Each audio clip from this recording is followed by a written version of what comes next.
Ugh, Oh my gosh. Let me hit this. can't with this. Man, I am so hungry. But the good news is the other high school is right next to. Yo quiero Taco Bell. Oh, there Yeah. you go. Oh, the Taco Bell instead of the Dairy.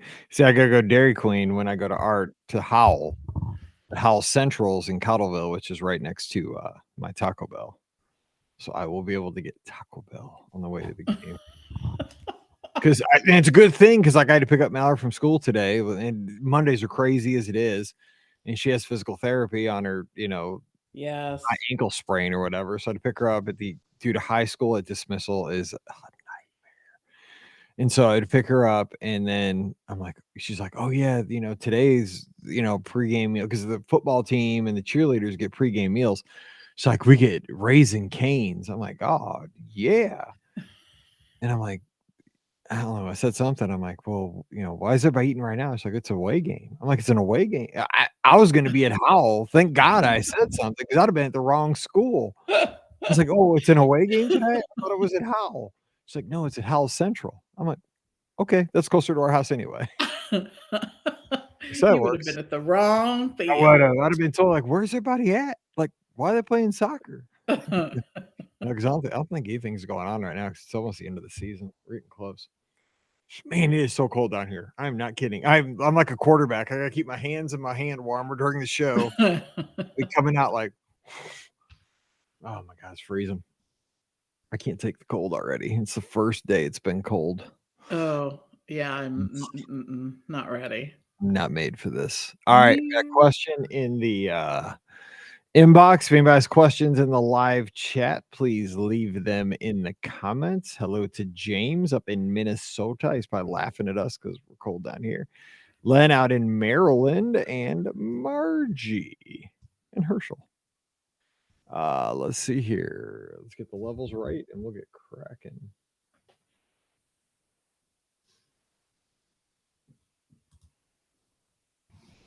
There we go.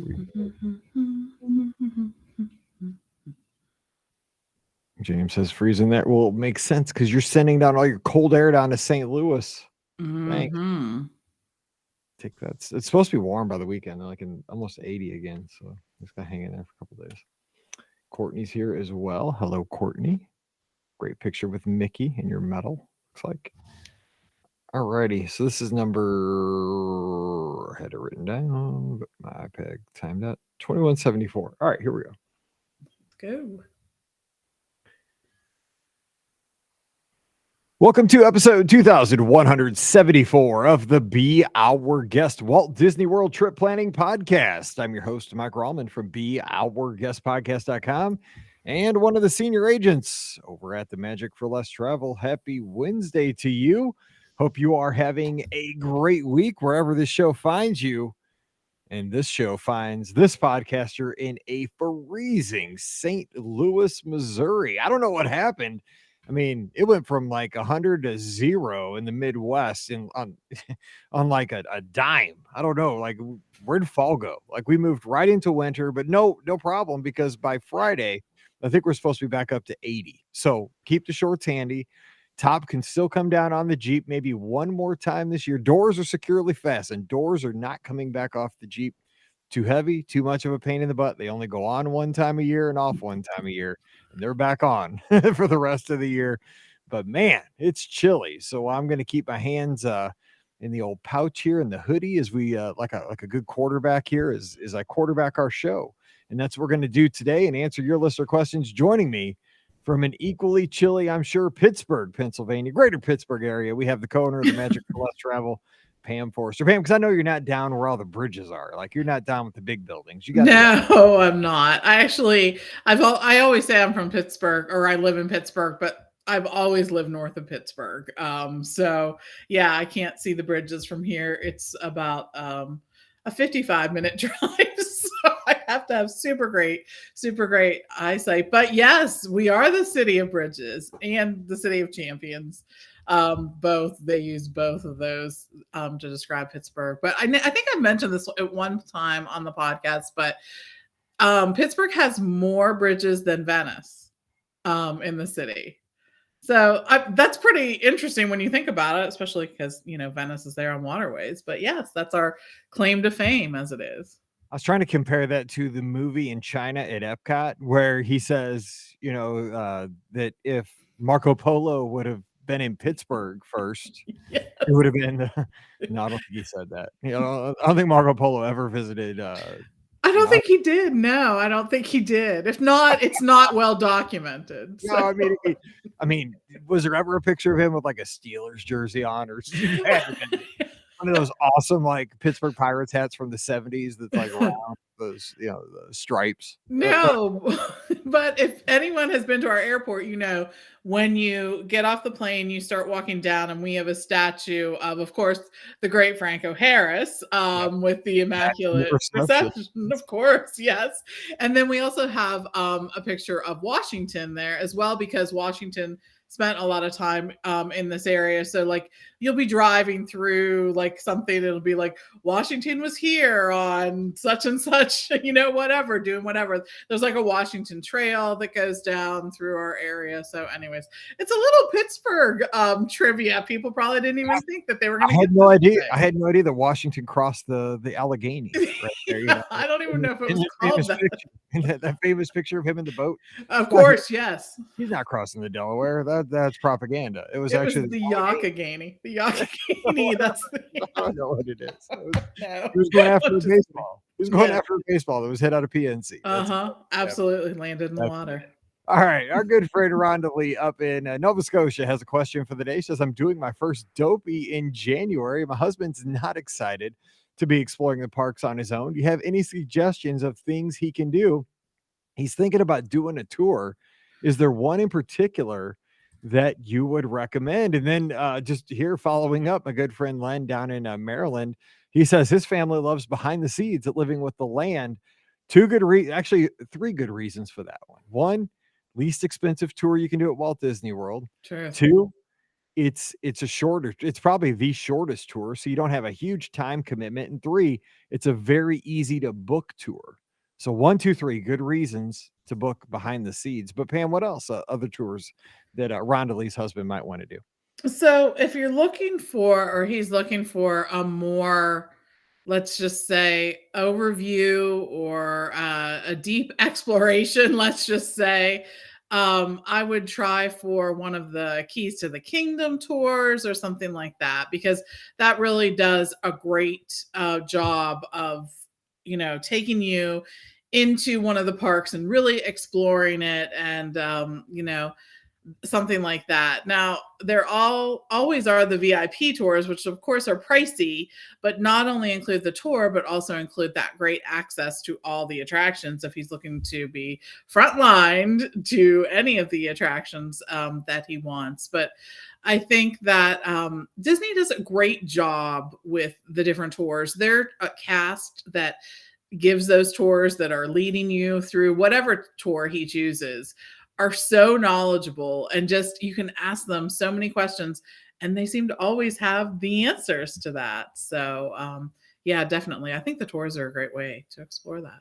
So I will say that my wife, for about a stretch of 5 years, for our anniversary, my anniversary gift for my wife was always a tour that I would get given to me on our anniversary, or on our summer trip that we would take. Because we'd always go to Walt Disney World over the summer. And she would always give me a tour, and she would give me some kind of a little, like she'd wrap up like a little emblem. Like she gave me a little train that she got one year because she gave me the Behind the Steam Trains tour. And the more I think about this, now the time has passed. I did the Marceline to the Magic Kingdom. So she gave me something from Marceline, just to kind of, on our actual anniversary. And then we go down like in July, a few weeks later, and I get to the store, she book it for me. But the thing was, now I think about it, maybe she was trying to get rid of me for like a half a day or a full day. Like, because she would take the girls and they would like have a girls' day, right? They would go to Disney Springs, they would go, to the pools, they would have a good old day. So maybe I was geeking out, right? I got to go like in the utilidors. I got to go back at the roundhouse and see the monorails and the tunnels. Dude, it was great because really they got to do their stuff. And I didn't have to go to Disney Springs and like shop. It was awesome. And I got to do my stuff. They got to do their stuff. So win-win. So, I mean, if you think about it, Rondalee, like, it's one of those things you're going to get to run. That's your jam. And maybe your husband will get to geek out on something maybe he likes a little bit more. So it's kind of a win-win. Yeah, I agree. Definitely it is. And the one thing to note is that all the tours are not back. They haven't reopened all the tours yet. Those aren't booking, but keep checking that tours page on the Disney World site. It will have those listed and you'll be able to see what's available during the time that you're going to be there. I got to send a special shout out to one of my favorite listeners here out in Indiana, Fulton, who is tuned in and is always tuned into our show. And I appreciate him so very much. He was participating in the Special Olympics in Hamilton County and the big bowling tournament.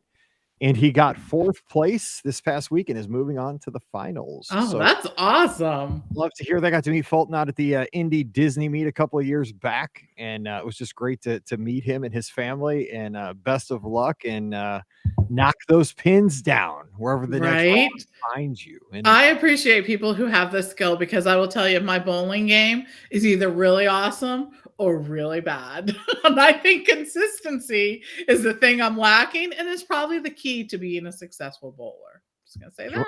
you want to know a little bit Be Our Guest podcast trivia? Yes. In college, I took bowling not once, As a course. but twice. Yes, I took Okay. bowling 1 and I took bowling 2. Wow. Yes, at Olivet Lanes, and you bowled twice a week during the day. But remember, I was a PE major at one point in my career, so I had to Okay. take courses like that. I mean, Yeah. somebody's got to be smart about this. Then I changed to elementary, major. But when I was a PE major, I was like, how could I not be a PE major, man? You take classes like bowling, and archery. Come on. Yeah, right. This is So like stuff I wanted to do my whole life. Like it's just like playing, and taking this classes. is funny. Yeah. No, I didn't really even, I guess I never really thought about bowling as being a class, but I can see how that would be. So And it's funny 'cause lots of trivia today. I went to a Baptist college, and I mean, like a bunch of Baptist kids are hanging out in a bowling alley, like on a Tuesday at 11 o'clock in the morning. Because you would think, like, if it was like Mizzou, I think like everybody would be getting drunk. Right. Yeah. Because I always associate bowling with drinking beer, which I don't drink beer. But it was kind of ironic. Anyway, next question is from Brandy. It's from the inbox. Hey, Mike and the awesome BOGP crew. I have a question about traveling with a large group. I'm in the very early planning stages for an epic 2025 trip to celebrate my son's high school graduation. I don't even know what I'm doing tomorrow. People like this, Brandy, I love you because I am not kidding when I say I have no idea what I'm doing tomorrow, except, working, hopefully. And you're already planning out 2025. Like, I can't even, like, I don't even know, like, is Mallory going to be what year in school? Like, I think she's class of 26, if I calculate. Yeah, I think. Okay, anyway, there are 5 families traveling with a total of 13 people. 3 out of the 5 families are not planners and will rely on mine and another family to plan, help book, etc. Right now, we're hoping for a 3 to 4 night cruise followed by 5 nights at the resort. My question is, would it be easier to coordinate everything if we used a travel agent? The magic for less, of course. I do not have any experience with using a travel agent as I enjoy booking my own vacation. It's part of the fun, but with 5 families, I'm wondering if this is the way to go. What would the advantages be to booking that way? And do you have any recommendations for planning for a large group? I see Google spreadsheets and pizza planning parties in our future. Thanks for all you do and for your help. Brandy, she's out. Speaking of Indiana, she's out in South Bend. She says, go Fighting Irish. Notre Dame. All right. So Brandy, Pam, I'm just guessing you're going to lean the travel agent way as I would. We're a little biased in this, but We are. especially in this situation. I mean, it's kind of a no-brainer. Yeah, for sure. So just to, for those who have never used a travel agent, the good news is when you work with one of our agents in particular, you can plan as little or as much as you like. It doesn't mean that once you start working with us, that means that you won't do this, or this. If you tell us, hey, I really want to be the one, that is in charge of my dining because I know that when dining starts booking immediately, I need to be the one doing it so that I can make changes and pick what works for us and blah, blah, blah.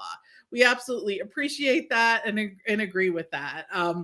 there's so much that can, need to be done and chosen by that person. But what we really are and can be is someone who sort of is there working as your advocate, working as someone to bounce ideas off of you, trying to keep you the most up to date with, like, here are some changes that have happened, or here's something we want you to look forward to. Or what happens is there's a whole bunch of us who go to Disney World, Disneyland, Disney Cruise all the time, and we want to share our firsthand tips with you. We're as crazy probably as a group can get in terms of wanting to be at the Disney destinations and the other destinations that we sell as much as possible. Let's clarify, crazy in a good way. In a very good way. Yes, for sure.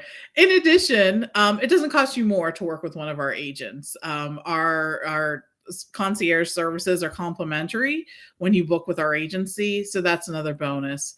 In particular, booking Disney Cruise Line and some of the other cruise lines with one of our agents is that we offer you up to 5% of your cruise cost back to you as an onboard credit, which means when you get on the ship, you can use that to do fun stuff like go to the spa, buy some merchandise, try one of those tasting classes. Trying to think what else. Not use them for gratuities, although you could. If you use them for tips, I will come find you. That's fun. Right.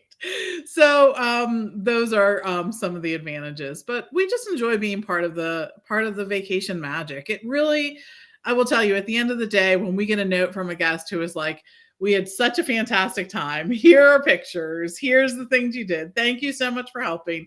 It is so rewarding to be a small part of that process. And it's really our privilege. And we're humbled by the number of people who seek us out when planning. Absolutely. Let me give you a tip with this particular trip in 2025. What I would do first is go after the cruises, because again, you're looking at scarcity, right? This is how I go about it. I look at like where's the scarcity? The scarcity is going to be on your ship, because you're probably looking at if things hold the same way they are, and probably they will, you're probably going to look at the Wish, for a 3 to 4 night Bahamian cruise, or some cruise that's going to be similar to that. And so, that's where you're going to look. You obviously have less staterooms on a cruise ship than you do at Walt Disney World with resort hotel rooms. I mean, so there you got, the more scarcity there. So you're going to book the cruise first, and out the cruises will be out before probably your hotel rooms anyway. So you're going to want to build your cruise first, and then once you build your cruise, pick that itinerary, then you build the resort vacation around it, either before, after, or both, a little bit of both. And that's how you would go about that, just so you can kind of get that maybe in your head. You can do it however you want, but that's how I would encourage you to do it, because that's going to kind of lock you in. Pick your cruise date first, get your staterooms, then go to then lock that in, then go to Walt Disney World and do the land portion second.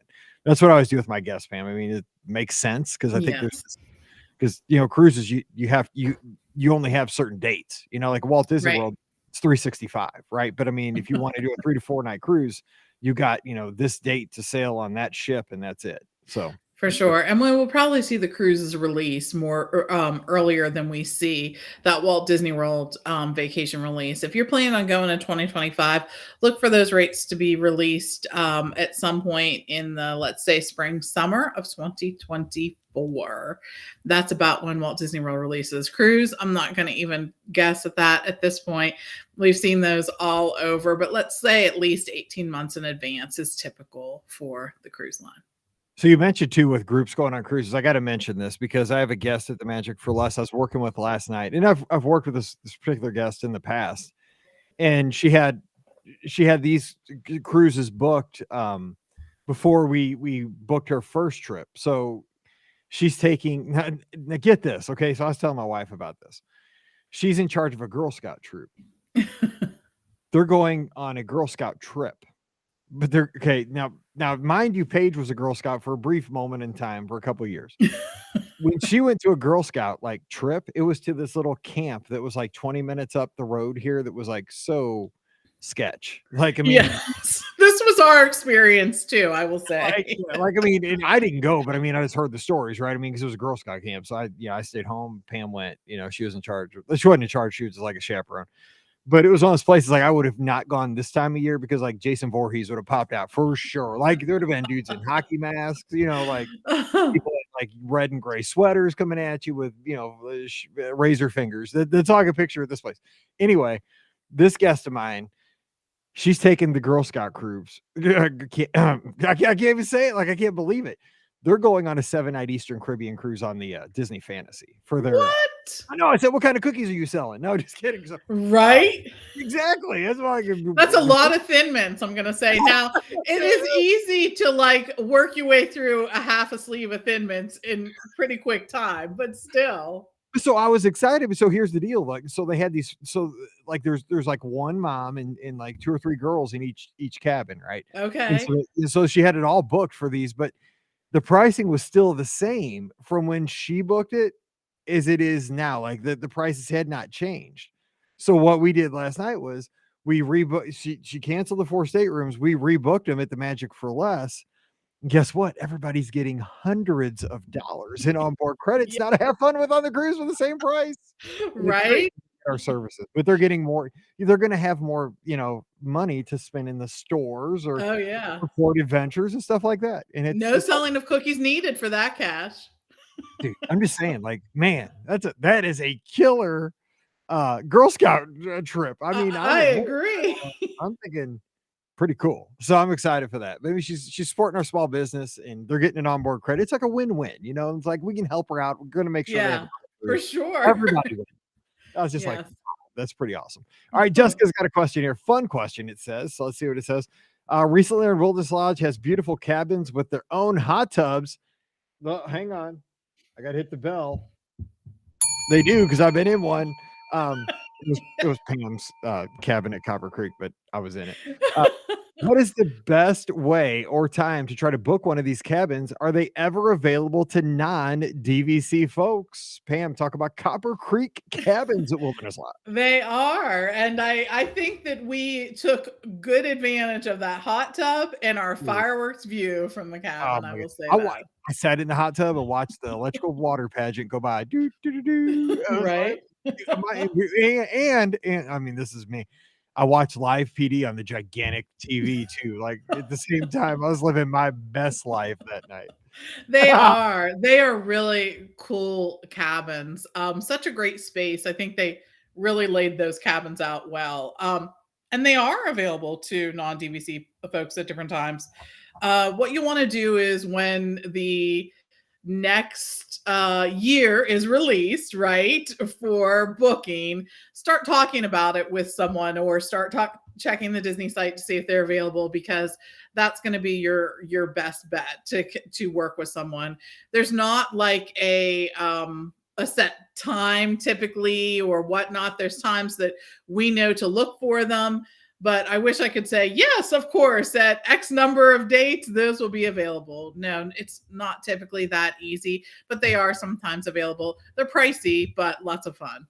Oh, man. I mean, we had a lot of people in there because we had like a meeting. It was a big job. We did. We had a big meeting and it was a lot of fun, but I got to stay in there. It was cool. It was like a dream come true. It was so fun. And, it was really neat. But the thing is, they are part of DVC, so they're kind of on that funky schedule where they might not be showing availability when everybody else does when the big drop happens. So you do just have to kind of dog those things. But and again, that's one of those things. Speaking of scarcity, right? There's not, like if you're looking for a room at Pop Century, thousands of rooms, a couple thousand, Art and Animation, a couple thousand rooms. If you're looking for a Copper Creek cabin, what are there, maybe 30? That's the whole, maybe 4. I don't know how many there are. There's not many though. There aren't. They do go up and down though. They go, you know what I mean? Because we walk that way in the mornings. They go towards Fort Wilderness some, but not a ton of those. Not very many at all.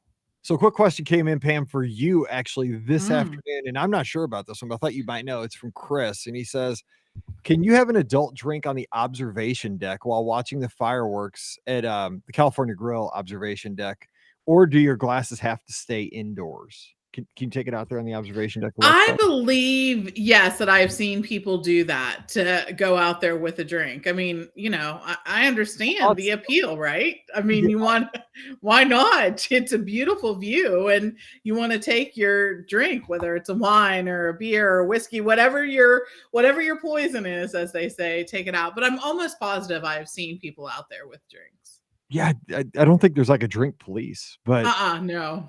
yeah, because I think I've seen people out there as well. But then I was thinking the glass was the only thing I was worried about in that space. You just gotta be sneaky. Like last Friday, I snuck a Coke Zero into our high school football game. Yeah, I felt guilty.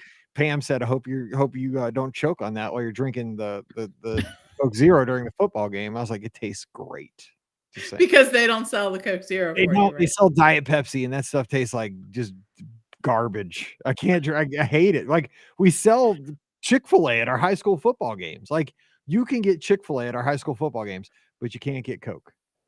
What? Anyway, Pepsi made I know they made a deal, crafty agreement. Like, yeah, I know something with the Gateway Athletic Conference. Anyway, Tina's got an email here. She says, Soren pre-show. Hey, Mike, OMG, I love that pre-show. And I love Patrick. I loved him in Seinfeld too. Yeah. She says, that's literally how he is. I am always the only one laughing in the queue for all of the reasons you mentioned.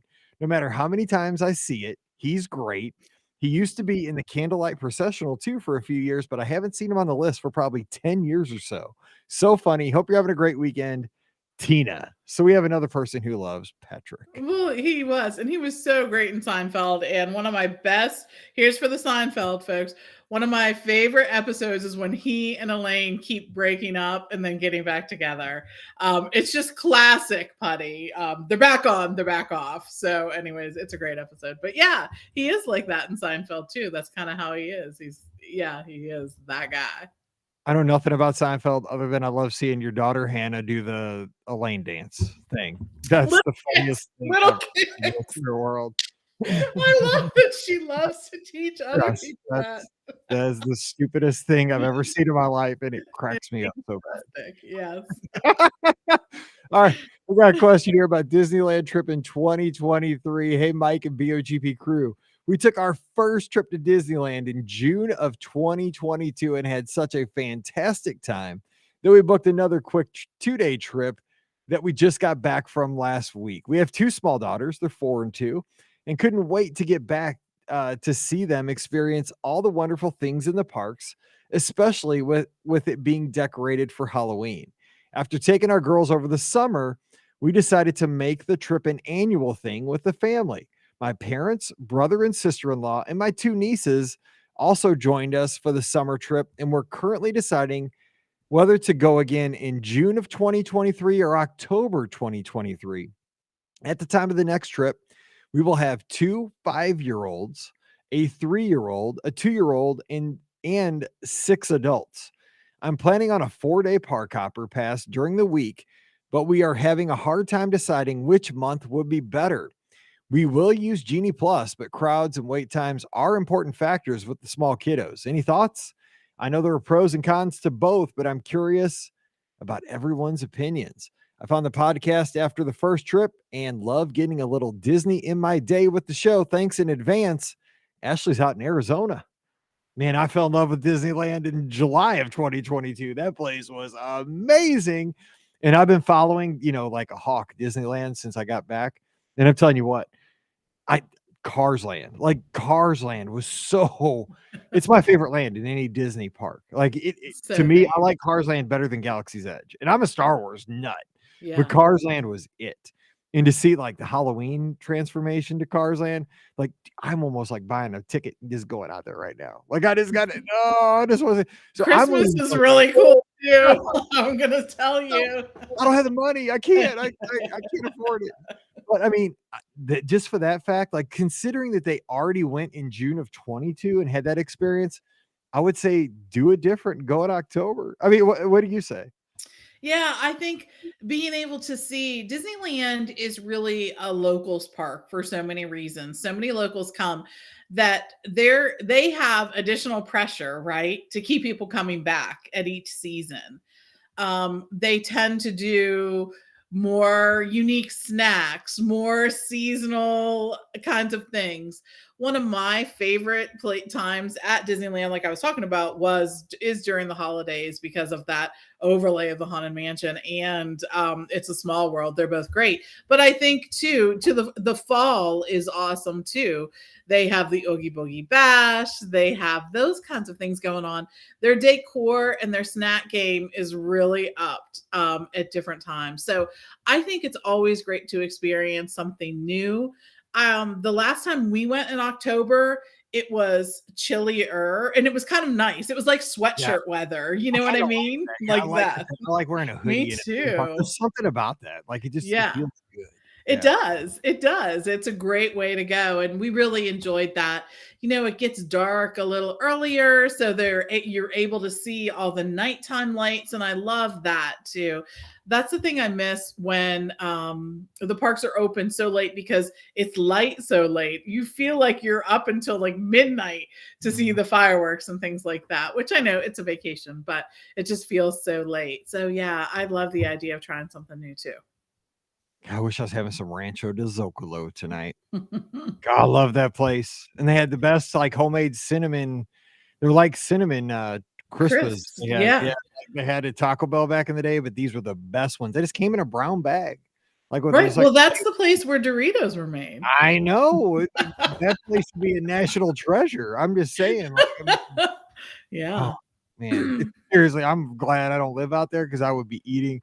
You think I eat at Taco Bell a lot, dude? I would be like magic key me. You'd be popping in. I wouldn't even. Yeah, I wouldn't even be like. I'm like, I just need a magic key to Rancho del Zocalo. Like maybe the Matterhorn. Like every once in a while, like when my bruises recover after each ride, because that ride tore me up, but it was so amazing. Like I love that ride, and I hated that ride because it was that is the most painful experience in a Disney park. But I mean, do you not love that ride? That ride is the best. Yeah. Yes. I screamed not in excitement. I screamed in pain. Like it was bad. That thing is rough. Yes. Very. I can't even describe it. Like here I am willing to get back on this thing. And I just know like, Mike, dude, why don't you just like let Scott punch you right in the nose? Like it's gonna feel the same when you get off this thing. You're gonna be in pain. Like Scott just hit me in the nose. Anyway, Melissa's got a question. Hey, Mike, Pam, and Ricky, thanks so much for answering my previous question about crowds during our baby moon during Wine and Dine. In your experience, is there any place that has holiday decor already up for that first weekend in November?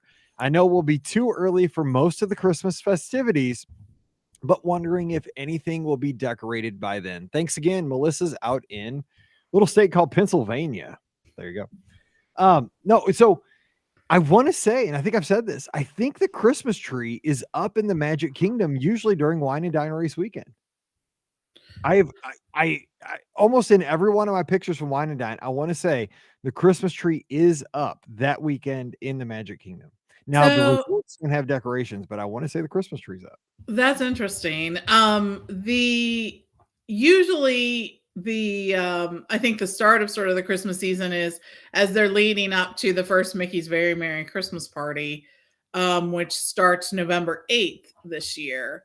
So by the 8th, there will absolutely be Christmas decor up, but I don't know if you'll be there that day. So start checking on that to see if that's a possibility. The Magic Kingdom is your best bet for having some kind of Christmas decor up and going. That's usually the first one to get ready. Well, see, the Wine and Dine Race weekend is the weekend of the 4th to the 6th. So I think that the Christmas tree will be up.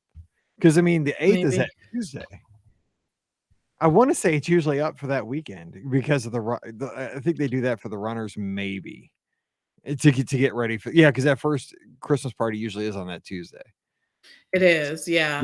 Yeah. That's what I would say. I wouldn't expect anything around the resorts. That's usually later. No, it is. Yeah, it really is. Even the Christmas tree like outside of the studios, the one that's like out in the entrance plaza. That one goes up early too, usually, but who knows? We'll see. All right, next question is from Natalie. Hey, Mike, first of all, I just want to say thank you for all of your podcast content. I've listened for years, and it's such a great escape for me when times get tough in life. Your positive attitude and honesty are always greatly appreciated. Well, thank you, Natalie. Appreciate you very much. Now, here's my question. We're visiting Walt Disney World at the end of the month, Saturday, October 29th, for my daughter's birthday. Happy birthday. We live in South Florida and have to work our trips around my husband's work schedule. So we can only take weekend trips, typically with 1-day passes for Saturdays. We're driving in super early on Saturday and staying at the Riviera. From now on, we call it the Riv. That's We're, right. we're visiting the Magic Kingdom, single park tickets, and I'm wondering what you would do for transportation to and from the park in order to maximize our park time. We typically stay at resorts within walking distance of the parks we're visiting, but I couldn't swing it this time. Should I leave my car at the Riviera, take the bus to the Magic Kingdom, and then a minivan back to the Riviera after fireworks? What are the Riviera buses like in the morning and after fireworks? It seems like they shouldn't be that crowded because it's not a huge resort and it doesn't have to be shared with other resorts. My kids and husband are not great at waiting, so I'm trying to figure out the quickest way to get there and back with minimal complaining. Thank you again. Sincerely, Natalie. Natalie seems like she would get along very well with your husband, Steve. Very much the same philosophy. Yeah, right. I think so. Transportation woes. Yeah, like don't want to wait and maybe not a fan of the buses. No, but the Magic Kingdom is its own beast, though. The bus might be your way to go. And I've actually been successful at getting Steve to subscribe to that on a few occasions here recently. That by the time you park at the TTC to get to the Magic Kingdom, and then you still in the end have to take a monorail or a bus back, that's your challenge in that space. You're only able to park at the TTC. So I think that is the one that I almost always suggest to even impatient people take the bus. Now, the one thing that will help you is if you can travel on off times. And I know if you're considering leaving at night after the parks have closed, that will make it a bit more challenging. But at the same time, as we pointed out before, during the really busy times, they also have more buses deployed, as it were. So there are a lot more buses there to come and get you than there are at off times too. So that's something to consider as well. I do like the idea, though, of at the end of the night. Well, I'm trying to think. At the end of the night at the Riviera, you could probably get back pretty quickly. I wouldn't think you would even be stacked. I mean, unless you're like right there and you leave with the masses like right after the fireworks. But if you like waited out, maybe let the Stroll. surge go out. Yeah, let the Stroll surge a go little out bit. maybe 30 minutes after the surge. Yeah. You could probably walk right onto a Riviera bus. I You think wouldn't so have to worry too. about that. That's Yeah, what I think so too. And apparently, Teal, who's going on our podcast cruise with us in July on the Disney Wish, which we have a ton of folks sailing with us. We're going to have so much fun. We Cannot are. wait to share some of the stuff we are going to be doing on this wonderful ship and on Castaway Key as well. She says that she saw online that they're already hanging holiday garland at that other park called Universal. Wait, aren't they doing like Hollywood Horror Nights and all that stuff? And they're putting up, One of the parks, yeah. So they're Universal Studios. crossing the streams there, putting up holiday They garland. are at Universal Either queer people Studios. or one or the other here. Let's slow your roll. That's where Halloween Horror Nights take place. And then over at Islands of Adventure, they do it up big for Christmas. They have that whole Seuss land that has all of that. They have a holiday show there. So lots of stuff there for the holidays at Universal. So I've never done the holidays at Universal, Pam. What's the best thing they do at Universal for like Oh Christmas? man. I mean, obviously World's going to be like candlelight processional. Yeah. The oh god, I wish I missed the Osborne lights, but like what's the go-to thing that you enjoy at Universal for Christmas? So I love they do a projection show on the castle at Hogsmeade, Hogwarts Castle, that I think is really fantastic. There's something about it because that land there were in each Harry Potter movie, there was a place that took place. There was a time where it took place during the holidays, right? So there's like faux snow all year round in Yep. Hogsmeade there at I've seen that. Universal. So it really sort of lends itself to that. And they do a fantastic job decorating. They also have this great parade that comes down. Now, this is on the other at the other park, Universal Studios, that has actual Macy's Day floats in it. So that's really cool too. They have Grinchmas stuff, which takes all the Dr. Seuss characters and sort of celebrates that. I just really love the holidays there. I think they do a fantastic job. Really a great way to get in the spirit for sure. Sounds good to me. All right, last question of the day. And it says, question, fun extra suggestions from Elise. Hey, Mike. We are finally headed back home to Disney World next month. First time since before the pandemic. We are excited to experience the holidays as Disney veterans, but first time holiday goers. And we have a fantastic plan to experience it all on our 12-day trip. Woo. We have a lot to celebrate this trip. My sister's graduated high school. My mom retired. In 10 years in business for me. I want to do something special to surprise the family during our trip, but I also want it to be affordable, as this trip as a whole is our celebration Christmas gift to each other. I had planned to book a Capture Your Magic session in the Magic Kingdom, but I did not get it at this, or did not at the 60-day mark, and now there's no availability. There are openings for Epcot, which would be my second choice. What do you think? Should I go ahead and secure Epcot?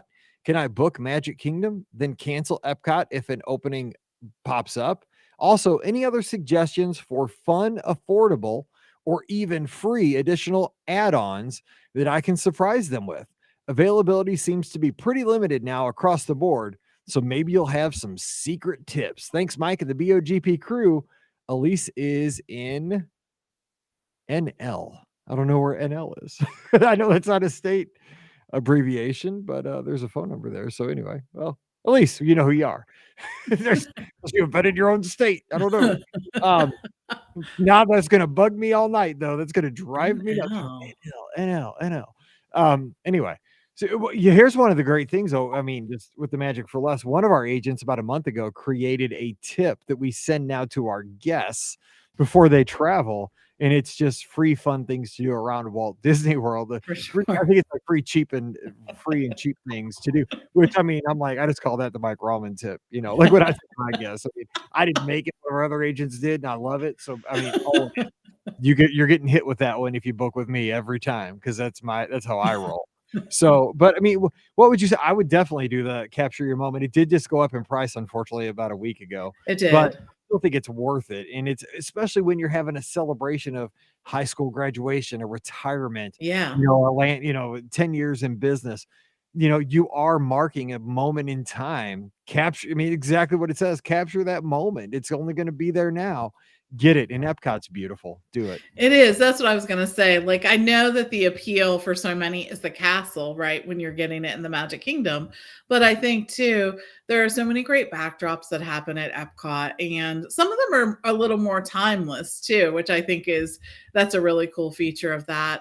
There's lots of ways to celebrate. I would consider one of the dessert parties, maybe. That's something that you can do. Any special meal at any of the different resorts, I think, is always going to be a good time.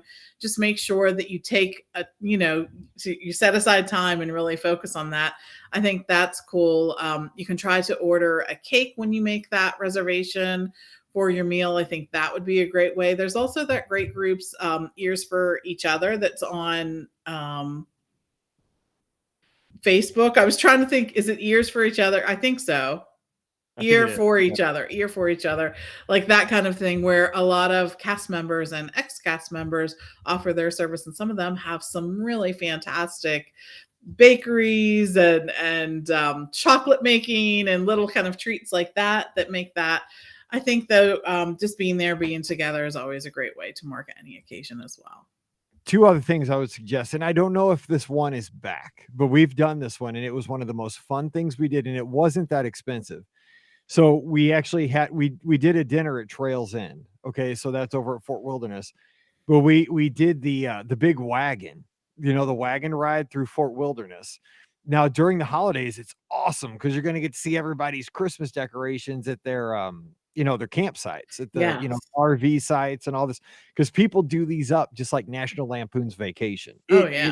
And everybody wants to show them off. Like everybody's sitting on their lawn chairs in front of their RVs or their tents. They're waving at you.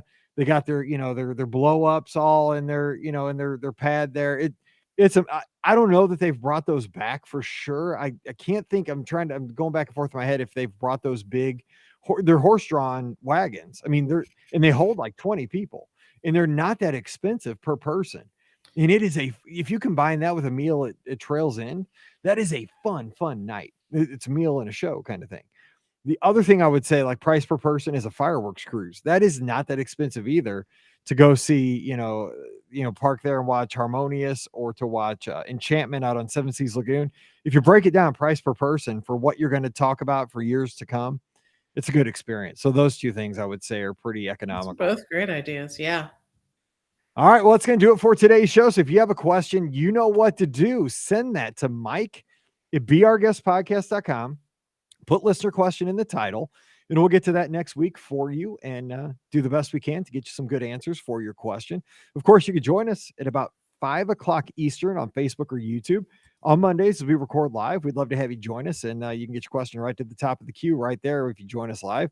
So we'd love to have you there. We love having folks join us as we record.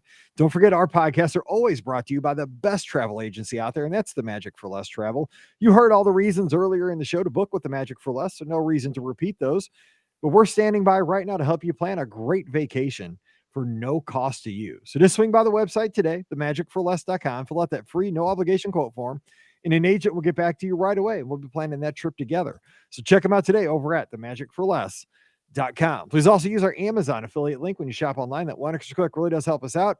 It's beourguestpodcast.com/Amazon. And a sincere thank you to the patrons of the Be Our Guest Podcast. You make all these shows possible. We couldn't do it without you. And our patrons get that bonus show called Mike in the Midwest every week. If you'd like to join us, we'd love to have you. Come on over. Patreon.com/Be Our Guest Podcast. Give Pam a follow on the social media. She's at TMFLT Pam. I'm at Be Our Guest Mike. I would love to have you join me on Twitter and Instagram. You can look for me on Facebook too. I'm not on there very often, but I'm Mike Rallman. But you can find me there. I try to steer clear of Facebook because politics and all that stuff, and I don't need all that. I'm more of like a Twitter. I can just follow baseball, Disney, sports, Disney, and technology. That's about it, and that's why I like it. So if it's not that stuff, mute, don't follow. But yeah, I'd love to talk to you this week on the social media, and of course, Sunday night we'll have the live call-in show. Scotty G is not going to be with us this Sunday night, so I really need you to call me and let's talk Disney. Because Scott's skipping out. He's going to New York City. So we may never see the dude again. He's never been there before. Now, it's not as bad if I went to New York City because I totally would have no idea what I'm doing. Scott's more like New York City than I am by a long shot. But just saying, could be an interesting. So if you see a dude about 35 years old, wandering, was he about 38 now? He just had a birthday, by the way, a couple days ago. Yes, he did. So if you see him wandering around the big city, take good care of him because we want him to get back to Lansing at some point after the week. Celebrating Emily's birthday. Anyway, so we're going to be there on Sunday night. Give me a call. We'll talk Disney. All right, we'll be back again on Friday. And Friday, we're going to have an interesting topic. Ricky's going to join us, and we're going to talk about, kind of with the Halloween season, we're going to talk about experiences at Walt Disney World where you might find a little fright, a little moment of scare where you may not have even thought about it. It might not be you, but maybe your kid, you just go on this attraction like, oh, it's just the treehouse. And then all of a sudden your kid's freaking out, like, because, whoa, you didn't think about that. We're going to talk about attractions at Walt Disney World where there are little parts that might scare little kids or might scare an adult that you might not have ever thought about. So not only is it going to help you maybe plan a better vacation, but it's going to be fun for Halloween. That's what we're doing here. It's October. We're stretching it. So join us on Friday. We're going to have fun to wrap up the week. So for Pam, I'm Mike. Wishing you a great Wednesday. Thanks for hanging out with us. Stay safe, stay healthy, and we'll see you real soon. Oh, let's see. Do I read it? No, I used to read it like 7 years ago. I had it actually printed out on my screen. No, now I just make it up as I go. I mean, sometimes I think my wife, like when I'm laying in bed, I probably in the middle of the night just go,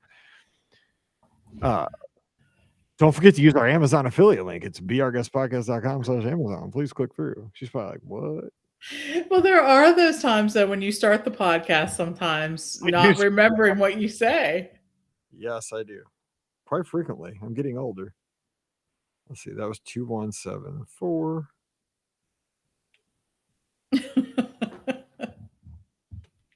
Quite frequently. Now we just wait for Ricky. I gotta text her. Tell her we're ready. I must look like I was reading today or something.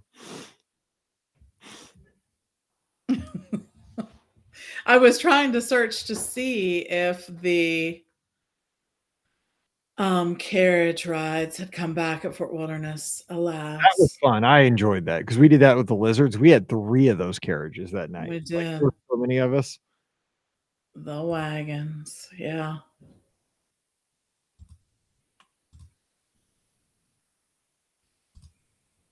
The wagons. Yeah, Give Kids. Oh, I need to mention that. Give Kids the World is doing the Night of a Million Lights, but they're doing it at a water park this year because they can't do it at the village. That's crazy. Good idea, though, to do it with a water park that's probably closed in the wintertime. Yeah, I agree. It's the one that's right there by Margaritaville. So that's a good partnership. It is. Definitely. I like that.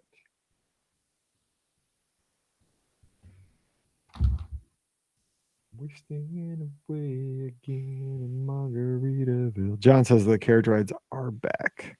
Good. Sweet. Those are fun.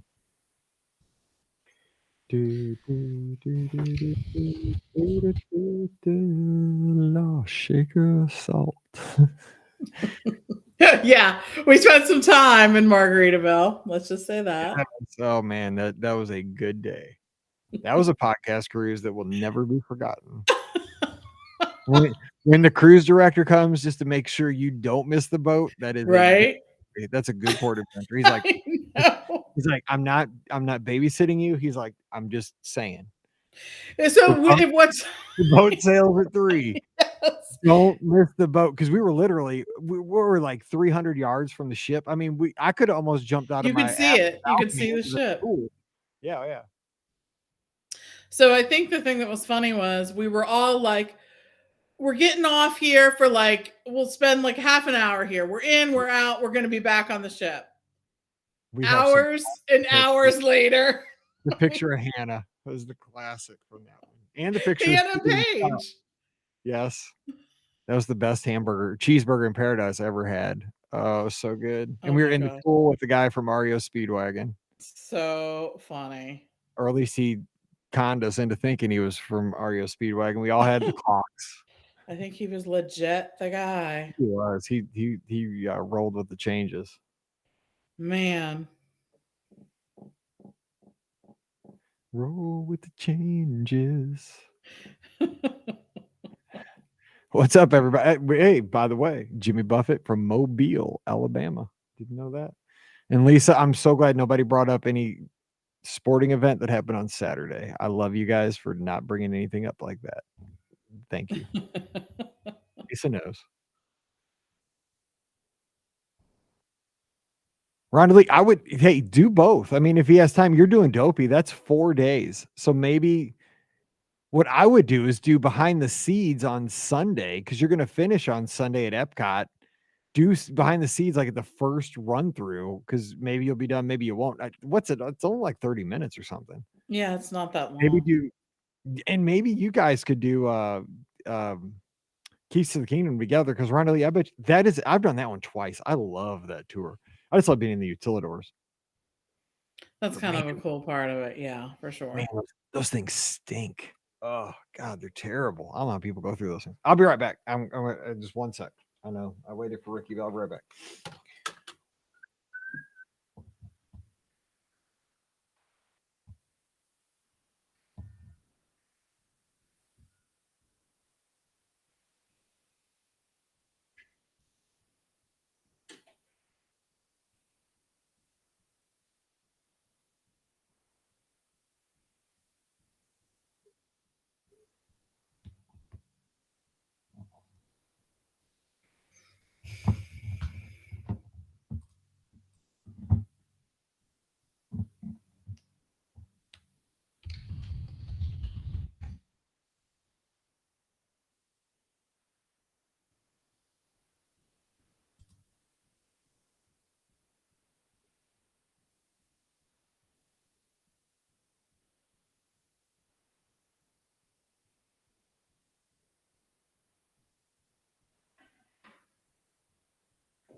Where'd Ricky go?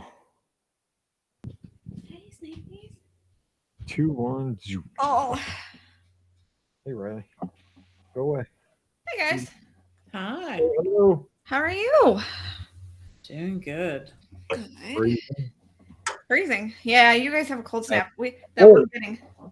We are getting it. It's gonna be in the 20s tonight. Yeah, it's gonna be. Oh, I gotta go 30s. outside and do those spigots. I gotta make sure the water's not on. Probably a good call. Yeah, it's gonna be in the 30s here, so it's not gonna be much warmer. You all. So, No, Jessica, we went to no, it was the one in Jamaica, right? The Margaritaville. That's the one we went to. Yeah, did. yes. Falmouth, right? Yes. Yeah, we left our mark on that one. Yeah, we definitely did. Clocks were had and purchased and blenders and Yes. Yeah, everything. yes. Oh man. Yes. that was a good day. Was that where we had the nachos? they did have good nachos We had actually. good nachos. I think that was where we had the nachos. More of the cheeseburger in paradise. Yeah. We had good nachos there. Yeah. Oh yeah, Rhonda, you definitely got to have an adult beverage after the full. This year I'm going to be happy because if I finish, I will be slow enough this year that the margarita stand will for real be open. Because last year it was not open because It I was was like not. booking. I was trying to get done. Gotcha. This year I will not have that problem if I can finish. Let's see. Okay, so Ricky, you know what we're doing? Unexpected frights in Walt Disney World experiences. Yes, I got it. Good. We got a couple. Unexpected frights. I got a few. Hang on, let me change the bottom third. Okay. Be fancy like. Boom. Ow. Fancy like Applebee's on the first date. Ah, my knee just popped. Oh, that hurt. Did you hear that? No. I just heard you screaming in my ear. Sorry. Oh. I almost blacked out. Because I've been wearing a knee brace like for the last 3 weeks, and I haven't worn it for the last 2 days. I'm trying to wean myself off of it, and I just Oh. push my chair in. Ooh, Ouch. seeing stars. Seeing stars. Clearly. Okay, I can do this. Oh man, that hurt. Dang. Oh god, getting old sucks. No, it's just running every single day for I'm not running. 10 I'm only years. running every other day now. I know that, but you had been running every single day for 10 years. No, but now I'm chilling. Every other day. Just Friday and Oh, Saturday. only every other day. Okay. And I'm only doing less miles, so I'm good. Okay, let's do this. 2176. Here we go. Welcome to episode 2176 of the Be Our Guest Walt Disney World Trip Planning Podcast. I'm your host, Mike Rallman from BeOurGuestPodcast.com and one of the senior agents over at the Magic for Less Travel. Happy Friday to you. Hope you have a great weekend in front of you. It is homecoming weekend out at Old Mizzou this weekend. So we'll be making that 120-mile trek west down I-70 to see our beloved Tigers hopefully defeat the old Commodores from Vanderbilt. That's right. You know it's homecoming when you schedule your football game against Vandy. Sorry to all the Vandy fans out there, all two of you.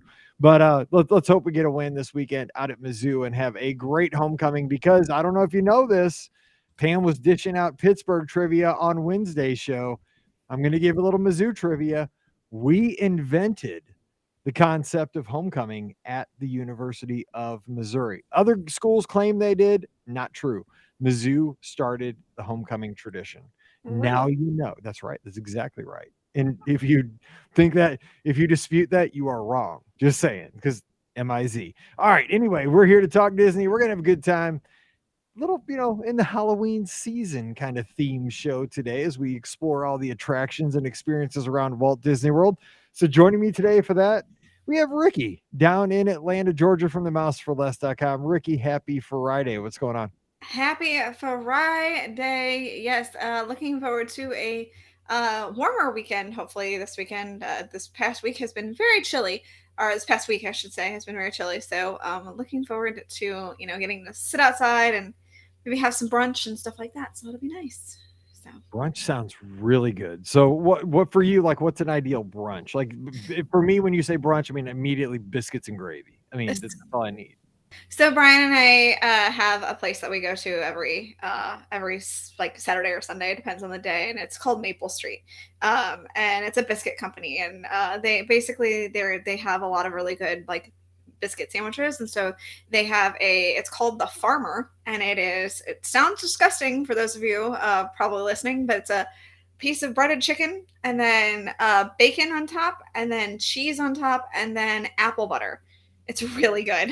It's Does not really sound good. disgusting at all. That actually It's so good. So I would change the apple butter with something else, but they have one that also, so instead of the apple butter, they have one that's very similar to that, but they put syrup on top, maple syrup. Oh, yeah. Okay, boom. There's your winner. Yes, thank you. Now Tammy says that Maple Street is great and that the OJ is the best. Unfortunately, our Maple Street, the orange juice machine doesn't work half the time, so we don't have like orange juice half the time there. So, but Brian does enjoy that. I enjoy the maple vanilla latte, which is fantastic, by the way. If you've never had a maple vanilla latte there, I highly suggest it. It's very good. It's like the perfect fall drink, but I will drink it any time of the year. So it's really good.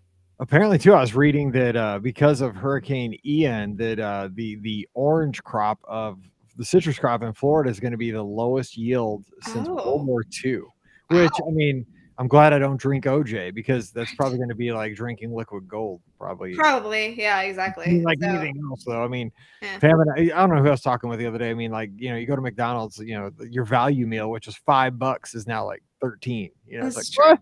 Yeah. That's a value meal? Wait, I signed up for the wrong thing. That's a value. No. I don't just get 2 cheeseburgers and a fries. That can't be $13. What's going on? Anyway, also joining us from the corner of the Magic for Less Travel, Pam Forrester. Pam, happy Friday. You going to get some brunch this weekend too? Maybe a little wine bar George kind of feel? Right? Now that y'all are talking brunch, I'm like thinking I want brunch. I'm just going to say this. I think brunch is always something like you think about and then you hear about someone going to it and then you're like, oh my gosh, I forgot how much I like brunch. So I forgot how good that meal is. I forgot. Yeah. So yeah, that sounds good. It's good. I can't tell you the last time I had brunch for the fact that like I get up super early 7 days a week just to get my run in and get to work. And the thing is like, I can't wait till like 10:30 to have. Oh, that's adorable that you think I eat at 10:30, by the way. And you could go early though. I mean, like we get up really early too. So for me, brunch has to happen earlier. But yeah. Breakfast. I thought brunch had to be like brunch, like breakfast and lunch, right? You can just draw it out a little bit. Got it. Then it becomes brunch. I'm very much a rule follower. Like if it's brunch, it has to be like a breakfast and lunch combo, which to me means really couldn't be before 10:30. Yeah, I'm not eating before noon, to be perfectly honest. Oh my god! Oh my! I can't. I have to have lunch. I might have some breakfast beforehand, but I'm not eating brunch before noon. I pretty much have a hard rule. Like I have to have lunch before 11:30. Like I mean, I'd be dead. I'd be missing 2 meals by then. You are crazy. That's why you dinner at 4. Like I mean, you'd have to because you are starving by that point. Yep. So. And then get my little ice cream at like or a little Debbie snack at like 8 o'clock and tuck me in at 10. Live the old people life. Anyway, we're gonna have fun talking Disney today, and it is the Halloween season. We're getting ready to have the little trick or treaters coming around here in just about a week and a half. It'll be a fun time. I can't wait. I love that. I think this year, hopefully, will kind of be the first year in about the last 4 because of COVID where, God willing, knock on wood, that the kids are able to get out there, get the costumes on, go around their neighborhoods, don't have to worry about all the mitigations and all that kind of stuff with, just get out there and be a kid, and I hope that for everybody. Communities can get out there and do the trunk or treats at their schools, their churches, the firehouses. Let's just have fun and everybody, here's my little PSA. Everybody go to your Walgreens and buy some candy and then give it out. Like, I mean, it's get in the spirit, if you don't have kids, be a part of the fun, like get the candy, give it out, compliment everybody on their costumes, even if you don't know who 90% of them are. Cause that's right. I don't know Pokemon or anything like that. It's so awesome. I have no idea who that is, but like I know the Disney ones, some of them. I don't know like the newer princesses or some of those people, but hey, Everybody thinks I do because like I'm the Disney guy. No, I don't know. They think I know everything about that. I'm like, I don't know the movies. So Nope. anyway, we're gonna have a good time. So today, though, here's our little hook. Here's our little how we're connecting the dots. Is it our hook? We're gonna look at Walt Disney World attractions, even experiences, not even just rides, but things where you've probably done these things a bunch of times, but you might not even realize this. But somebody, maybe your kid, maybe your neighbor's kid, maybe an adult, maybe your wife, your husband, your grandma, you take them on this attraction, all of a sudden they get a little freaked out, and you're like, what? Like, I never thought about that. Like, this ride doesn't bother me one bit. And I'll give you an example. I'll lead us off. One thing that you might have done 100 times, not a problem in the world, and you might think it's the most benign experience at Walt Disney World, and it really is. It's the most benign thing ever. It's the Swiss Family Treehouse, right, in Adventureland. I mean, how simple is this? There's not even a cast member half the time at this thing. Like, it is just, you go up it, you go up a bunch of stairs, you walk through, you look at a bunch of stuff. I've never seen the movie. I mean, I think I read the book one time. The like movie's good. You should watch it. I should. But I mean, sports, that's what I want. Of course. I mean, You have Disney Plus. Right.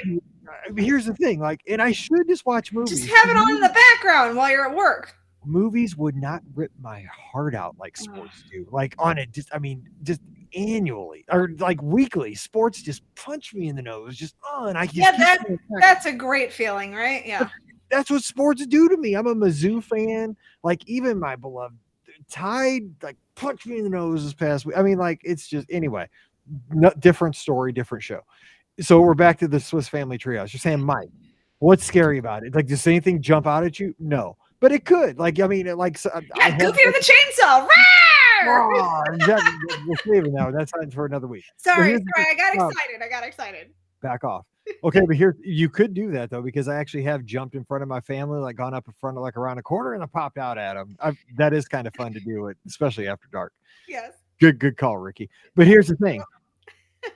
The Swiss Family Treehouse is taller than you might actually think. So if somebody like and the thing is like once you start climbing the stairs and parties get behind you, you really don't want to be the person who has to turn around and go, because you either have to continue forward all the way through, or you got to do the walk of shame. Like there's really no other choice. So the thing is, if you have somebody that is scared of heights, and some kids are, I mean, I would say at the highest point, it's probably 50 feet off the ground, maybe. I mean, it's a decent height. So there are adults where 50 feet up in the air is a big deal, and kids. So this is kind of where we're going with this. Probably not going to affect you, but if you have somebody in your party that is sensitive to being up in the air, I mean, the Swiss Family Treehouse might get them. So just something to think about. I mean, if you're scared of heights, the Swiss Family Treehouse, just think about it. All right, Pam, give us another suggestion here. So I'm going to, this is another Magic Kingdom attraction that I think most people think is safe for just about everyone, right? No scare factor on this one. But it is Pooh. The Many Adventures of Winnie the Pooh. Is it the honey wall? Because that's terrifying. Yeah, that is. Yeah, the whole thing. I don't think the honey wall should ever be allowed, but it's not the honey wall. It's, yes, in addition to the honey wall. I don't know how the Surgeon General has not put a warning on that. Exactly. I don't understand how that wasn't like they found that was the source of COVID. Yes, exactly. It was all the honey wall. That's it. It didn't come from in the Far East. It came from fantasy. The honey wall. Exactly. The honey wall. Yeah, exactly right. It's actually in the Heffalumps and Woozle section. So the song in that area is a little weird. It's kind of loud in different ways. There's a lot of weird colors, and it's just sort of an odd sequence in the movie. It's a little psychedelic almost in that whole in the movie and in the attraction, right? And it just I think is something that startles people. Like they weren't anticipating it. You think the Many Adventures of Winnie the Pooh, you're taking this little ride through a Winnie the Pooh. You're going to see Pooh and Eeyore and Piglet and all those folks. Rabbit, he can be crabby, but not really scary. But yeah, that section I think is something that scares people, not just kids, but I think kids in particular sometimes. Especially if like you're a person who may like consume gummies or something before you go on that attraction, dude, it might whack you out. I'm just Oh saying. my god. just saying, man. That is a weird.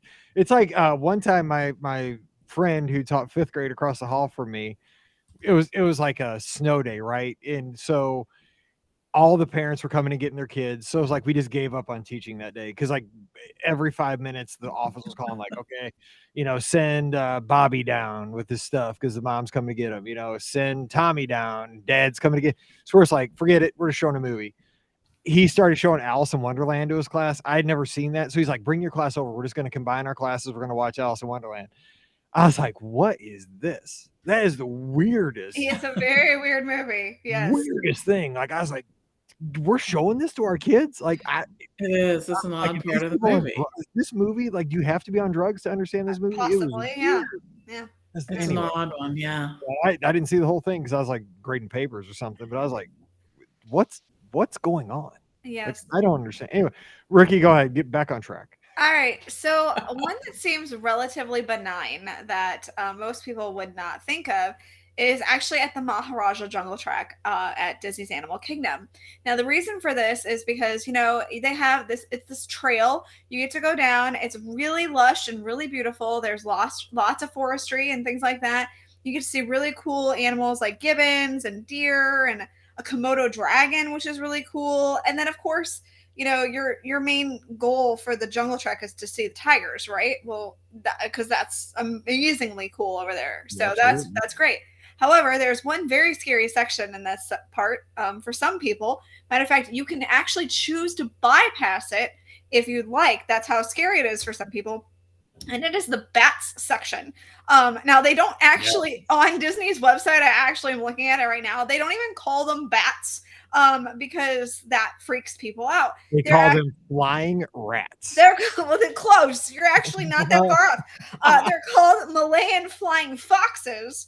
So that's what they're called. And they do look like flying foxes when you actually like look at them and go see them up close and personal. Like they do kind of look like foxes, but they are like of the bat species.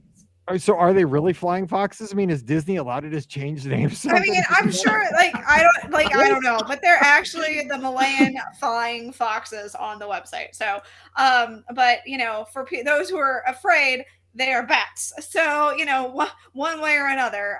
But yeah, just know that if you are going to Disney's Animal Kingdom and you have a fear of bats, this may not be the option for you, or you may just choose to bypass this section, which thankfully Disney has allowed you to be able to do because they realize that so many people have a fear of bats.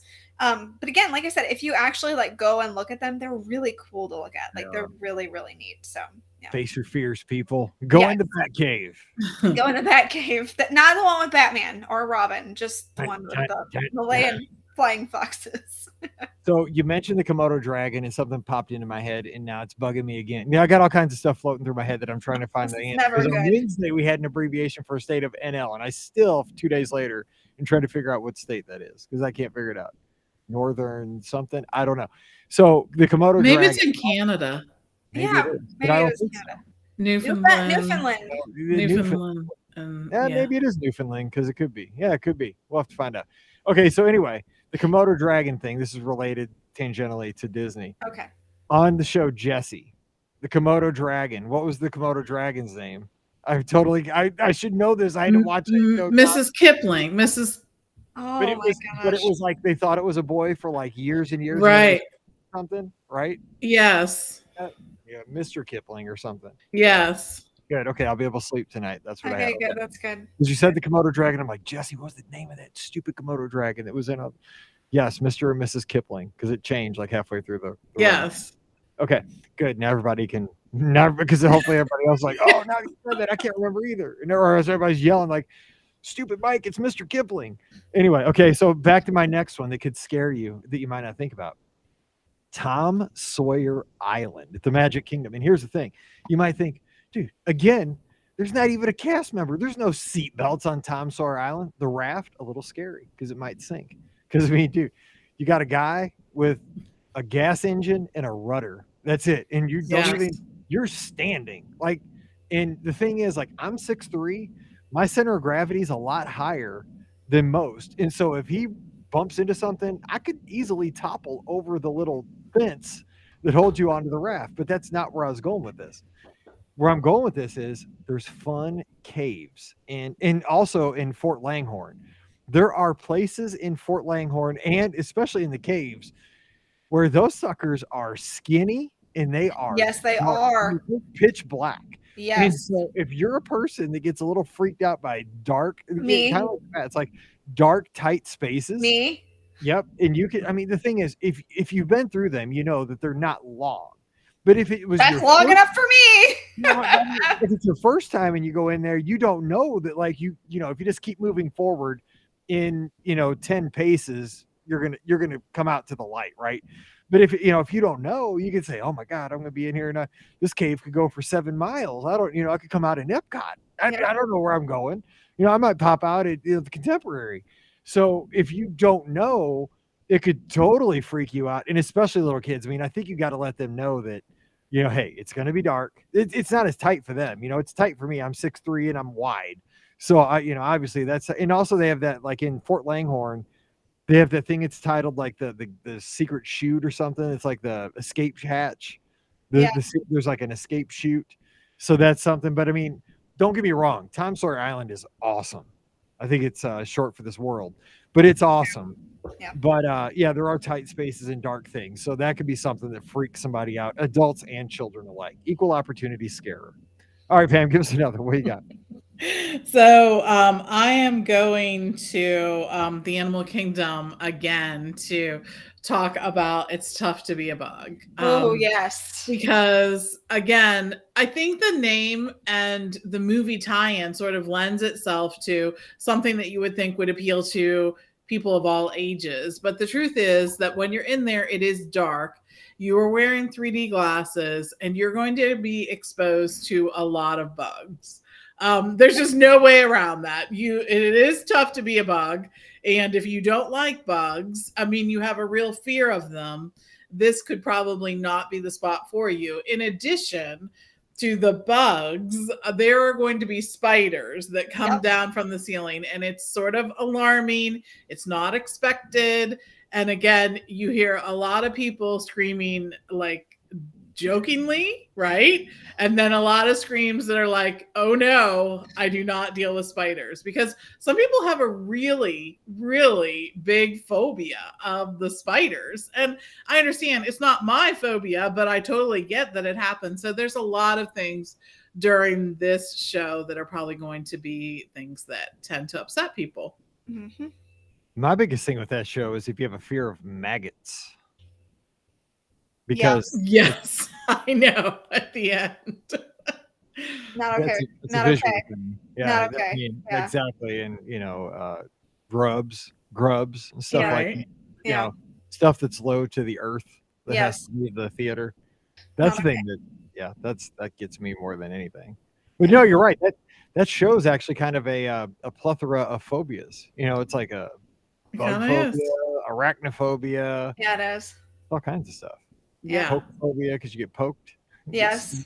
Yes. What kind of demonic person created that show? Because it's like somebody very sadistic. Let's put it that way. Yeah. What are we doing with this? All of a sudden, this is supposed to be a happy place. This show's kind of showing us like, whoa, the dark side of Disney. All right, the backside of Disney. Okay. Yeah.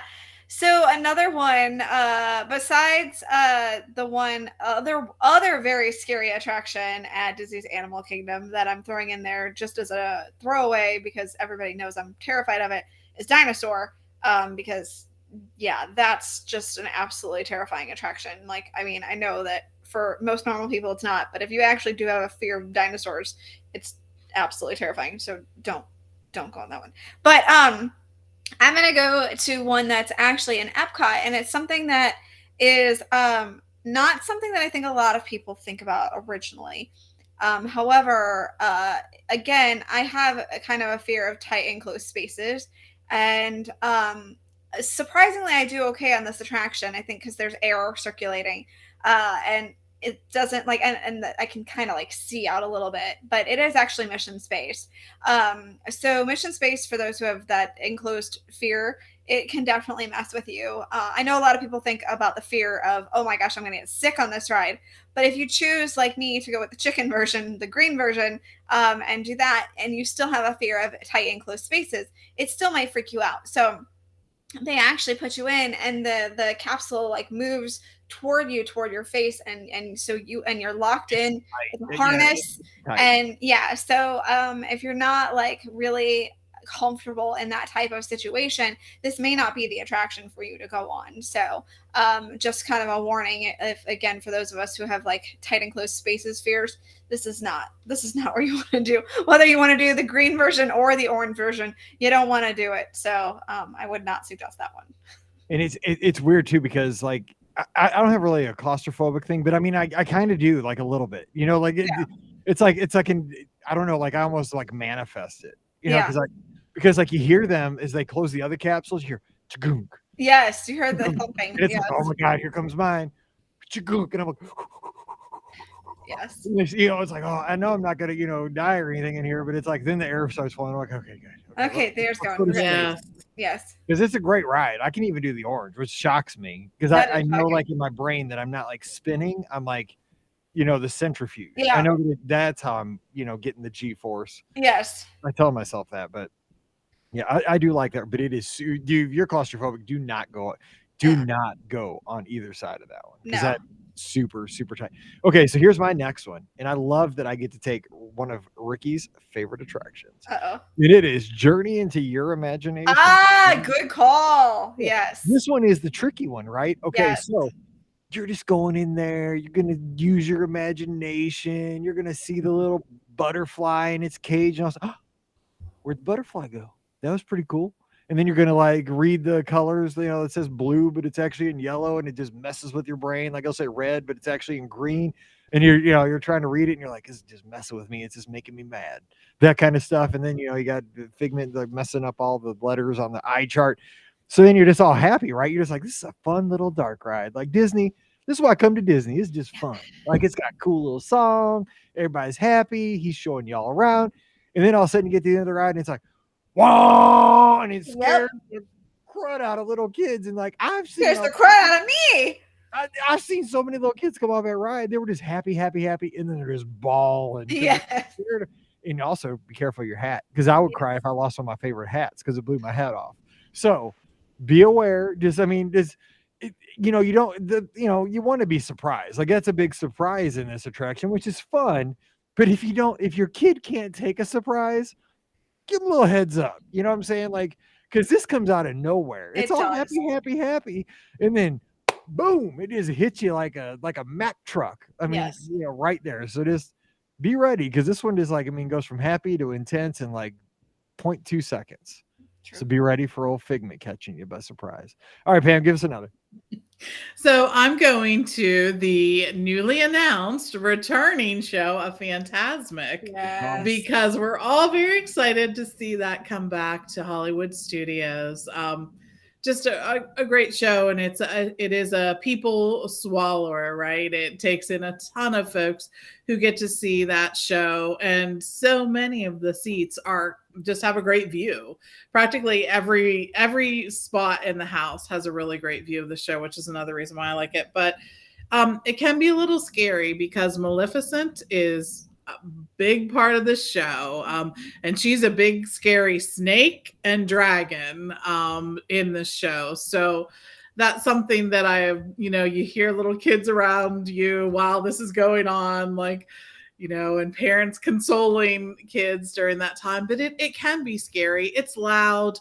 It is something that I think that a lot of times you aren't thinking of, because a lot of the shows feature just real happy moments, but there's always sort of that moment in each show, even the fireworks show, where like something bad happens, right? It's always got to have something scary. Always got to, always, every time. It's like a Disney Hallmark. It makes a good show, though, I think. If it wasn't Fantasmic and it was all just princesses and happiness, then it would be a different show altogether, and probably not quite as entertaining. But just prepare everyone for the fact that they're going to see a snake and a dragon. And the good news is you aren't that close to it. So I think Fantasmic, though, is a good idea to to prepare small kids for that one, because it is in a dark outdoor theater. And I mean, I think what gets little kids, and I want to mention what Rhonda Lee's saying here in the chat in just a second, but I think what gets a lot of little kids in that show is that the narration like really sells it, Yeah, right? it does. Who knows when it comes back here in a few weeks, but it's one of those things like, we're now in Mickey's nightmare, Right. and it's like, it's like, whoa, this is scary. Like it's, I don't know, Yes. Ursula, or who is that says that? I mean, it's one of the Disney villains. Isn't Maleficent, right? Was it Maleficent? I don't know. I Whoever think did. so. So, but I mean, it's like, and it's like all of a sudden it's like, dong, and it's just like all bass, right? Dong, Mhm. dong. Feel it in your chest, and all the projections, and people are getting wet, and yeah, I mean, it's supposed to scare you, and it does, and I think it scares the crud out of little kids. But Rhonda Lee says, she says, my nephew was scared of Phantasmic at age 4, since it was really dark in the theater. He's now 16. My husband gave him cotton candy before the show, telling him it was full of courage aluminum. Oh, Yes. Yes. I like that. Courage Aminium. Man, I miss Phantasmic too. I love Phantasmic. It's a good way to end the night, I think, at Hollywood Studios. Here's my thing. I love and hate Phantasmic. I love the show, but it is so much work. Yes. Like it's you gotta commit to the show, right? Because it appears, this is another one of those things that tricks you. It appears that the theater is right there next. It is not. There, dude. That theater is a hike Yes. back. Like you first think, oh, I'm gonna watch Phantasmic, and you think it's like right there at the Beauty and the Beast theater. Like rookies would think that, oh, I'm gonna watch it right there. No. That theater feels like you're walking like back to, I don't know, like Boardwalk. Yes. Like it's so far away. I feel like that you do go to Boardwalk, basically. Yeah, especially at the end of the night, right? It's like at 10:30. Mhm. Like, And you're dude, done. I'm I here walked to- all through this park, and now you're gonna I'll put me walk all the to way the out of True. here. you're gonna make me walk another mile and a half to go see this show? Are you kidding me? And then I gotta walk a mile and a half back. Then I gotta walk to my car. That's the true. That's the true unexpected fright at Walt Disney World. The walk back to your car at the end of the night. Some imagination, huh? Now Yeah. go walk another mile and a half to your bus. Anyway, go ahead, Ricky. What do you got? Oh my goodness. All right. So I'm going to go with a relatively newer attraction. And I'm actually going to go with Rise of the Resistance. Now, the thing that's, great about this attraction is there's so many really cool parts of it. But there's also some parts that can be a little intense, a little scary. So I'll kind of go over those. So the first part that can kind of be intense and scary to people is in the beginning when you get captured. And it's actually when the is it, Mike, don't yell at me. It's the First Order, right? Yes, they are. Okay, the First Order captured you, and they are trying to interrogate you. And so you're standing in line waiting to go into your pods and get interrogated, and they can be a little mean, and so that can be sometimes they can be a little intimidating. Awesome. And for those who are, it's so cool. But for those who are not used to that kind of experience, where you're being kind of yelled at, that can be definitely a little unexpected and frightening. And then there's the part where you actually do go in to the pod, and they're getting ready to interrogate you, and I won't spoil it, but there is a little unexpected fright that happens to that in that section. But the real unexpected fright that I feel like is happens in this ride is it seems like it's a pretty it's a fast ride, but it's a smooth ride. It's a really smooth ride, and you just kind of meander through and everything like that. But then you get to this little area, and there is actually an elevator shaft in there. And if you're not expecting it at all, and you get locked in, and then you drop, that can be utterly terrifying, especially to people who are literally not expecting there to be any kind of drop or whatsoever in this attraction. So for those of us who do not enjoy dropping this and are not expecting this can absolutely be a horrible fright. So I just like to warn people, if you're a little scared of elevator dropping, may not be the attraction for you. Now, it does go fast, and the part that helps me and the part that I don't like about Tower of Terror is it's only one drop, so I can prepare myself a little bit easier for it. The reason I don't like Tower of Terror is because Tower of Terror, I never know how many times I'm going to go up or down, and that kills me. Right. I would like Tower of Terror if it was once a one and done. Like I Yes. can't going back and forth. My stomach cannot take that. Like I can't do it. I cannot. Like if I can prepare myself and know, okay, I'm gonna drop this many times, I can be okay. That helps. But knowing like that it could be a huge number of drops, like 5, 6 or more, that I'm out. I can't. So I don't even chance it anymore because I'm like I'm not gonna make myself sick. But at least with Rise, it's one drop. But if you're not expecting to do it, it will definitely take you by surprise. So yeah, the multiple drops on Tower of Terror is definitely a young man's game. yes, it is. Yes. I'm not in that game anymore. Okay, my last one, and this one's weak sauce, I'll admit, because I'm running thin here because we've hit most, I think, everything that we can come up with. It's a Test Track. Now, Test Track, obviously, you're just in a car, you're driving around real fast. Everybody just wants to. I think if you're like a kid, like if I was like, say, 8, like I'd always want to ride Test Track, right? Because I would see the big oval on the outside and be like, I want to go on that because it looks fast. Really, I go faster in my Jeep with the doors off and the top down. It's way more dangerous going down the highway at 80 than going on Test Track at 65.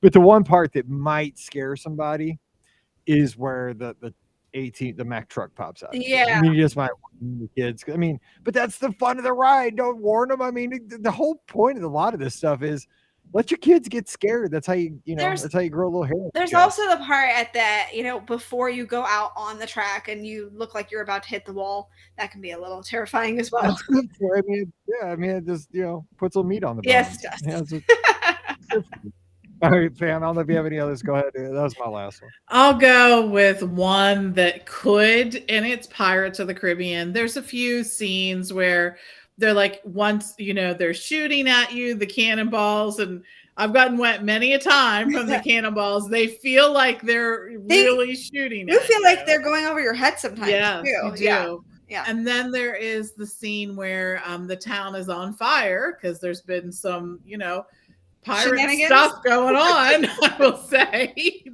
they do what pirates do, right? Yeah. So I think that could be frightening to people too. They're all like in good fun and easy enough to talk your way through and distract people who are afraid, but it's worth a mention for sure. I think that's called pillage and plundering. There you go. Yes, and setting things afire. Yes. Rifle and loot. Yes. Yo-ho, me hearties. Okay, Ricky, wrap us up. Okay, so Joe mentions one that actually used to terrify me, which is Snow White. First ride Pam took Paige on their first ever trip to Walt Disney World. Hello, she was 4. Why are you going to make that her first ride? You want to scar her for the rest of her life? Correct. Which it did for me, so that's the case. Also for those, who are terrified of, audio animatronics as children, like I was, Country Bear Jamboree, honorable mention there as well, because that terrified the pants off me. That's just weird because they're cute and cuddly. I don't know what. No, I mean, now they're cute and cuddly, but I thought when I was 2, I thought they were real and they were going to eat me. So, there's that. So just be aware of your audience. So anyway, but the one that I'm going to go with, that's not necessarily so kooky, is going to be Soarin'. And this is for people who are afraid of like heights, because again, you get on Soarin' and you start out on the ground and you are just kind of sitting there in your seat and it looks nice. And then all of a sudden, woof, it raises you up in the air and you are very high up. I'm not going to lie. Like it's a pretty steep, jump up there. And so if you are terrified of heights and you're on that highest rung, you are probably freaking out a little bit. So you're not enjoying the beautiful scenery. You're not enjoying the gorgeous score. You are going, oh my gosh, I'm going to have problems because I'm way high up in the air. So just kind of a warning, if you are afraid of heights, Soarin' may not be the attraction for you. Just a heads up. So let me ask you this. Okay, because Patrick, your chief flight attendant, tells, gives all the warnings, right? And he says, if you're afraid of heights, but he says if you have a fear of flying, you might not want to ride this ride. I can see that. I used to have a severe fear of flying. Like I did not fly for 2 decades. Like I drove everywhere. I drove to Walt Disney World multiple times a year, 15 hours each way. But I loved soaring because I think it's like a controlled, I'm in a chair, I'm in a building, I'm not going anywhere. Do you think, Pam, because we've talked about like my fear of flying forever and I finally got over it. Do you think people that have a fear of flying have a fear of soaring? Like, do you think there's a correlation there? Because I didn't have that. For me, I feel like the flying thing is different than the soaring thing. Like for me, I am nervous about some heights, right? But flying is not something I'm nervous about because it's a different kind of height situation. You're up so high that it's sort of hard for your brain to wrap itself around that concept, right? That you're that high. I have always been more worried about heights where you can really judge the distance, right? You know what I mean? But that's it. But I can see how some people may have that kind of fear. I can see it. Yeah. I can see it. My thing was, if I was connected to the ground, I felt pretty good. But then again, like, I didn't like going up in the arch because the arch seems unnatural because it's only got 2 legs. Like if it had 4 legs and it was more stable. Interesting. Like if it was 2 arches, like if it was another arch, like going perpendicular to our main arch, like going east and west. Weird. I felt better. Like, let's have 4 points on the ground. We don't just need 2. It's kind of unstable. So it's a number of points where you're on the ground. You want there to be more than 2. More than 2, yeah. But then I might be like, yeah, but then 8 would be even better. You know what I'm saying? Like, does it be more stable then? Because the arch freaks me out. I don't like going up in that thing. Well, I mean, the arch freaks a lot of people out because you're in that tight enclosed capsule to go up into that's all kinds of nightmare. And just being downtown St. Louis. Well, there's that too, yeah. There's a lot of frights in that yes, too. So anyway. That's true. All right, well, hey, that's going to do it for today. But here's good news: we're going to carry this on. If you have any others, which I can't imagine there's any others, but there probably are. Let me know on Sunday night. We're going to be live on Facebook and YouTube at 7:00 Eastern, 6:00 Central. Remember, it's just you and me, no Scotty G, because Ricky, I don't know if you heard, Scotty G is going to the big city this weekend. He's going to be in New York City. Ah, that's exciting. He's going to be making his Broadway debut. That's now, good. He's not going to be in the shows. He's going to be in the audience. But oh, well, that's all right. I'll take it. For Emily's birthday. So happy birthday to Emily. Nice. Big city. And happy birthday to Scotty G last weekend. So, we're going to be having fun. All right. Hey, give Ricky a follow on the social media. She's at Ricky Nibs, RIKKINIBS. Pam's at TMFLT Pam. I'm at Our Guest Mike. Instagram and Twitter. We'd love to talk to you this weekend. And, of course, our shows are always brought to you by the Magic for Less Travel. So we are standing by right now to help you plan an amazing Walt Disney World, Disneyland, Disney Cruise Line, or Adventures by Disney trip. Just swing by the website this weekend. Just check out all the information right there, the resort guides, the specials page, all the stuff that you need is right there on the site. And then while you're there, fill out the free no obligation quote form, and an agent will get back to you right away and will help you plan that great trip. The best part is no cost to you, and you're going to get concierge level service each and every time. So check them out today over at themagicforless.com. Please also use our Amazon affiliate link when you shop online. One extra click. Please use it today. BeOurGuestPodcast.com/Amazon. And a sincere thank you to our patrons. You guys make all these shows possible. Couldn't do it without you. And our patrons get that bonus show called Mike in the Midwest every week. If you'd like to join us, we'd love to have you. Come on over to patreon.com/BeOurGuestPodcast. All right, time to get out of here and let you get on with your weekend. Let's all have a good one and get out there and have some Halloween and fall fun. So for Ricky and Pam, I'm Mike, wishing you a great weekend. Stay safe, stay healthy, and we'll see you real soon. That was fun. That was a good one. All righty. I'm going to edit these things and go freeze tonight. I mean, yeah, good luck with that. Have fun. Yeah. It's going to be so cold because it's already dark and it's going to just drop. It's going to be this tonight. They say it's going to break a record tonight. It's not a record on the break. Nope. You have fun. We may break records this week too, actually. So, yeah. Cold. All right. I'll see you guys later. All right. Talk to you later. Bye. Bye.